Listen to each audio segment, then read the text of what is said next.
¿Se puede hablar de acción y pasión en las relaciones interpersonales? El tema que tenemos que abordar para responder a esa cuestión es el de la distinción entre la acción y la pasión en el orden físico y en el orden espiritual. Porque cuando hablamos de persona, obviamente estamos hablando de subsistentes de naturaleza espiritual, ¿no? Y el asunto aquí sería si se puede dar acción y pasión entre personas.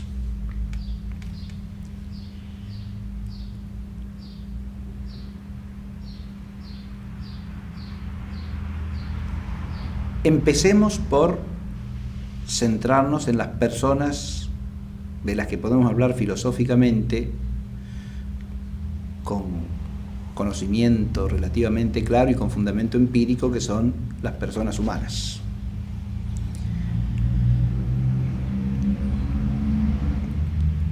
La persona humana, además de ser espiritual, es corpórea, y por lo tanto, en los seres humanos, la acción o pasión interpersonal parece que ha de tener esa doble dimensión. Por un lado, puede haber acciones y pasiones de orden físico. Si una persona empuja a otra y la mueve de lugar, por ejemplo, ahí tenemos una acción y pasión correlativa de orden físico entre personas.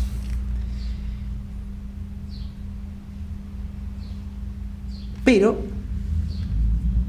nuestro tema lo que nos viene a exigir es que pensemos esa acción como una acción personal.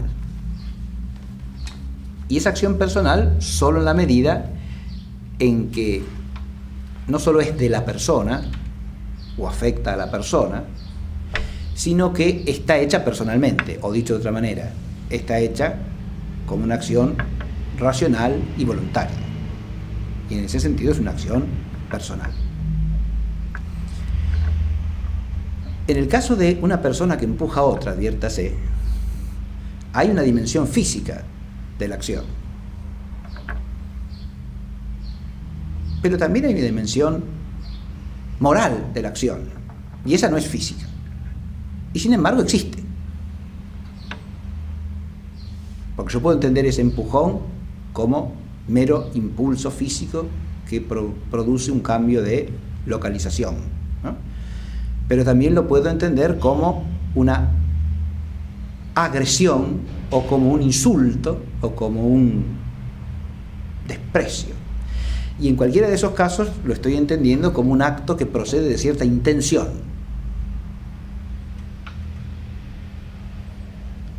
Hago notar que eso ya pasa análogamente en los seres vivientes sensitivos, porque el acto físico o la acción física puede estar ligada a una intencionalidad sensitiva, instintiva. Y en ese sentido no es meramente físico, sino que es físico vital.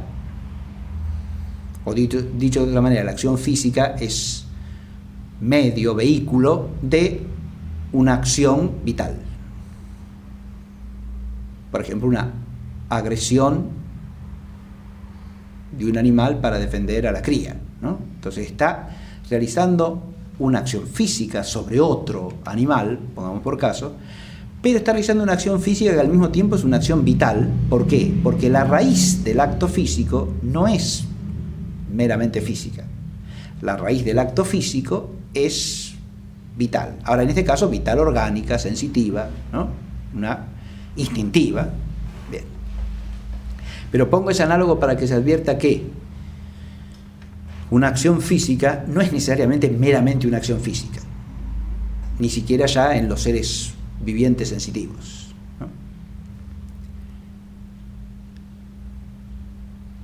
Ahí hay cierta actividad transitiva ligada a una actividad inmanente. Eso es lo que hay que empezar a advertir desde el punto de vista filosófico. La actividad transitiva no se da por sí misma y por sí sola, sino que se da ligada a una actividad inmanente de la cual deriva y a la cual sirve. Si esto lo trasladamos a las personas humanas, es claro que muchas acciones transitivas son, en el caso del ser humano, instrumentos, vehículos de una acción inmanente que procura a su vez un efecto inmanente en otro. Y eso no ya desde el punto de vista de la vitalidad sensitiva meramente, sino de la vitalidad espiritual. Si nosotros hablamos de acciones entre las personas, un ejemplo clarísimo que nos viene al encuentro es el mundo de la palabra humana. Porque ahí tenemos relaciones entre personas que son relaciones personales.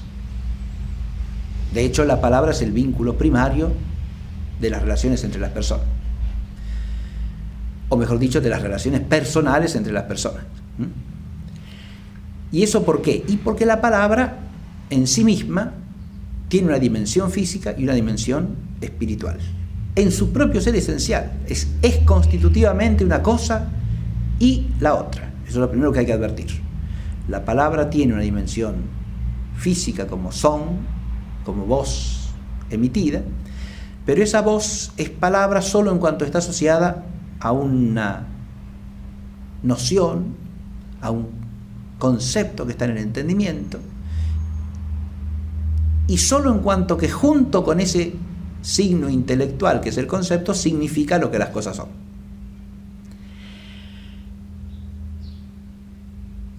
Tanto para ser recibido por una persona como para ser emitido por una persona, el signo que llamamos palabra implica lo espiritual y lo físico juntamente. Y la acción en qué se da, en lo físico o en lo espiritual. Hay acción donde se suscita un efecto. Ahora bien, si yo profiero una voz, eso produce cierto efecto físico en otro, ciertamente, en cuanto el otro recibe un sonido, ¿no? Percibe un sonido. De nuevo, adviértase que allí el efecto físico está asociado a una actividad sensitiva o vital, en este caso, el conocimiento sensorial por medio de la potencia que llamamos potencia auditiva. Ahí ya hay un enlace entre lo físico y lo vital, entre actividad transitiva y actividad inmanente, porque la sensación auditiva es un acto inmanente del viviente, en este caso humano, mientras que la vibración del tímpano generada por el sonido de la voz, que procede del otro, es un fenómeno físico. Y es un efecto físico. Hay una acción y una pasión de orden físico, pero que por su conexión con la vitalidad genera un acto inmanente, que es el de oír. Ahora bien, lo propio de la palabra humana, y es lo que lo hace una relación entre personas, es que ese fenómeno psicofísico, llamémoslo, o físico-sensorial, va ligado a un acto del espíritu. Porque ese sonido es un sonido que significa a través de su vinculación con un concepto, con un signo inteligible, que es cierto efecto, pero es un efecto producido por la propia inteligencia en ella misma. Es decir, es el fruto del acto de entender. Ahí hay una actividad inmanente. Esa actividad inmanente está asociada por naturaleza a una actividad al mismo tiempo física y sensorial, que es la actividad de proferir voces o recibir voces. Y a las dos cosas esencialmente, porque el desarrollo de la actividad abstractiva de la inteligencia va ligada al percibir las voces y a su vez en la medida en que se realiza, espontáneamente se manifiesta en proferir voces. ¿Cómo se da el vínculo entre persona y persona? Aquí. Hay acción y hay pasión. Cuando yo oigo la voz que el otro profiere, el otro ha realizado una acción. Pero adviértase, la acción del otro es una acción al mismo tiempo inmanente y transitiva. Porque ha entendido algo y eso que entiende lo ha significado mediante un acto de elocución.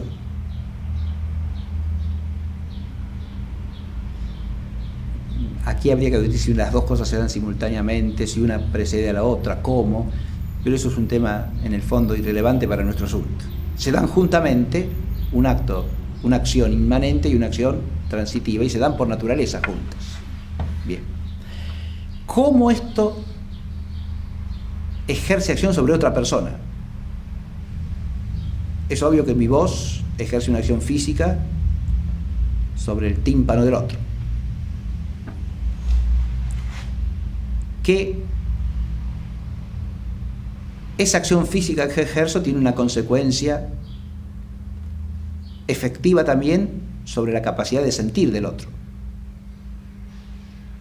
porque le proporciona su objeto, lo audible.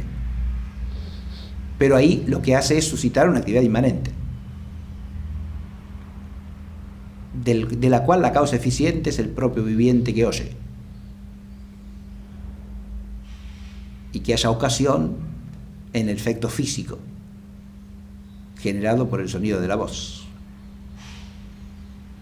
Pero a su vez, eso que oye, no lo oye solamente con el oído sensitivo, sino que lo percibe, para hacer una analogía, lo oye con la mente. ¿Y eso por qué? Porque esa voz es una voz para él intelectualmente significativa. O dicho de otra manera, percibe el significado inteligible de la voz que ha percibido. Capta con su inteligencia el significado inteligible de la voz percibida. De nuevo, ese es un acto del que percibe, un acto del que recibe el signo y lo interpreta, es decir, entiende lo que el signo significa, porque su inteligencia ya ha captado el mismo ser significado por ese signo y se ve remitida por el signo a lo significado. Adviértase que en ese caso, que yo oiga el signo expresado por otro o que me lo exprese a mí mismo, da lo mismo. Porque lo que hace el signo es suscitar en mí, actualizar en mí un hábito, que es el concepto o el conjunto de conceptos al que me remite, o mejor dicho, unidos a los cuales me remite a lo inteligido en el concepto. Detenerse y reflexionar esto es sumamente importante porque nos permite percibir cómo entre las personas se puede dar lo que llamamos comunicación verbal, ¿no? A través de una concurrencia compleja de acciones y pasiones, en las cuales la acción y pasión que se da en uno suscita de alguna manera la que se da en el otro. No podemos decir que lo que se da en el otro sea un efecto simplemente de la acción de la primera persona, porque yo no efectúo el verbo mental del otro. El verbo mental del otro no es una acción mía, es una acción del otro. Mi verbo oral tampoco es una acción del otro, y es una pasión del otro solo en el sentido físico, porque ni siquiera lo es en el sentido del sentido. En el sentido sensorial, la pasión auditiva, digamos así, es propia del acto de oír, y el acto de oír es un acto inmanente del otro.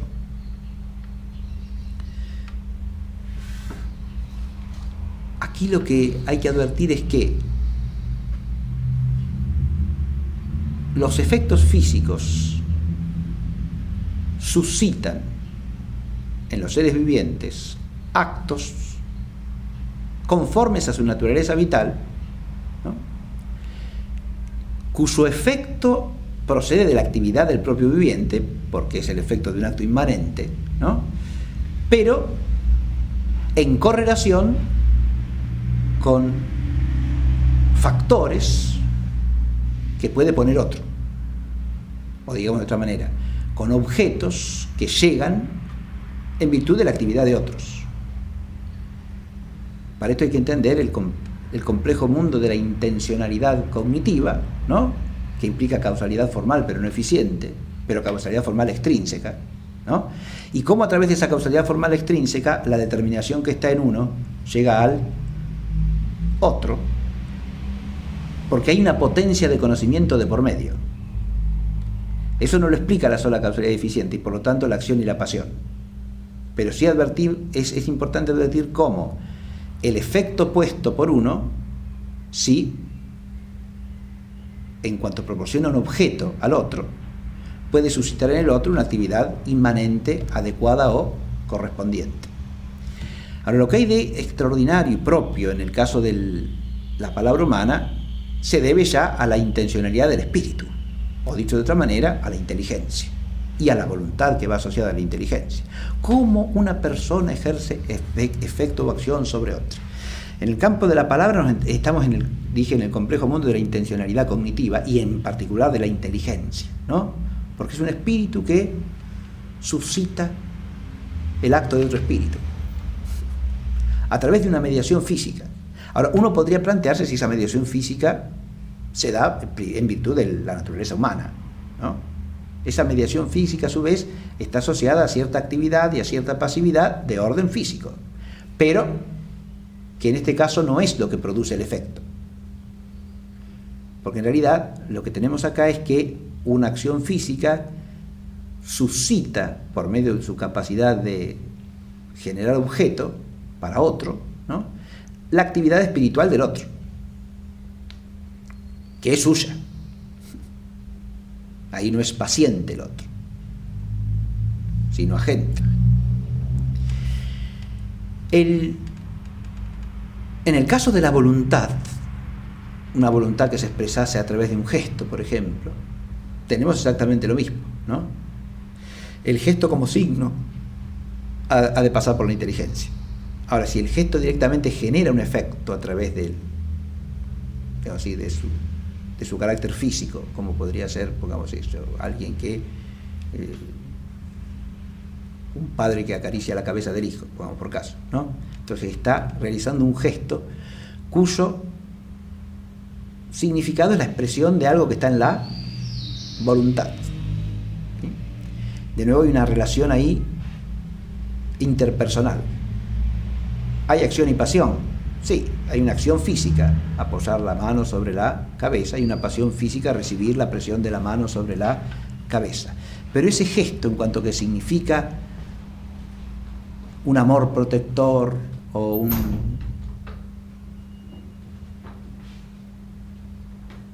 un afecto de amor que atiende, que cuida, ¿no?, trasciende claramente la acción y la pasión física, ¿no? La acción y la pasión física ahí se ven limitadas a ser, como en el otro caso, un instrumento de una comunicación que es de orden espiritual, pero que de nuevo aquí, ¿qué implica? Que ese medio físico suscite en el otro también una actividad inmanente. Porque el significado espiritual del gesto el niño no lo percibe, sino en la medida en que el niño percibe a través de cierta sensación que experimenta. Esa sensación también es un acto inmanente suyo, suscitado por un fenómeno físico, ¿no? A través de una sensación que experimenta, le suscitará también un significado espiritual en la medida en que perciba el acto espiritual que está detrás de ese gesto. o mejor dicho, capte su significado, que eso lo capta con el conocimiento a su vez. Pero un conocimiento que en gran medida es por connaturalidad, y por lo tanto implica también en él la participación del mismo afecto.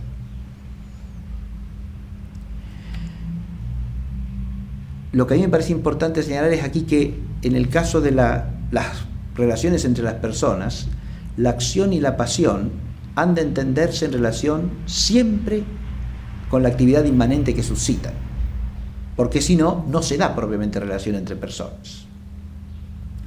La relación entre las personas no puede entenderse al modo físico, sino que ha de entenderse de un modo propio del ser espiritual. Esto plantearía el problema de cómo se podrían comunicar entre sí espíritus que no tuviesen la mediación de una actividad física, ¿no? Y ahí hay que ir a un tipo de mediación que no sea físico, sino metafísico, ¿no? Y que permita que unas personas se comuniquen con otras.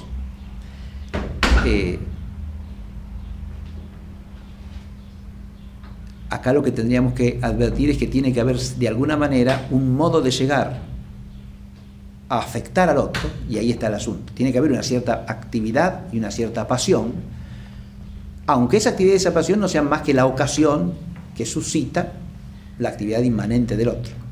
Pero tiene que haber cierta actividad, ¿no?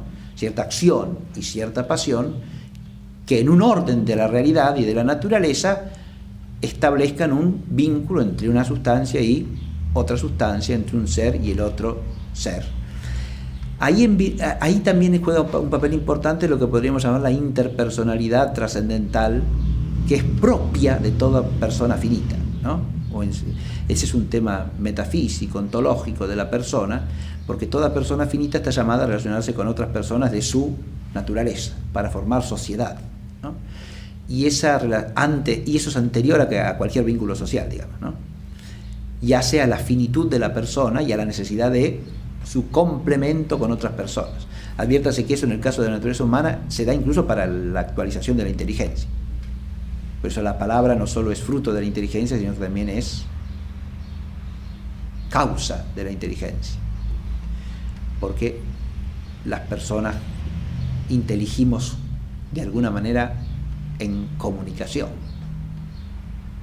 no cada uno solo. Esas relaciones interpersonales, por lo tanto, están ligadas al perfeccionamiento de la vida de la persona y se valen de los instrumentos que son propios de la naturaleza de la persona.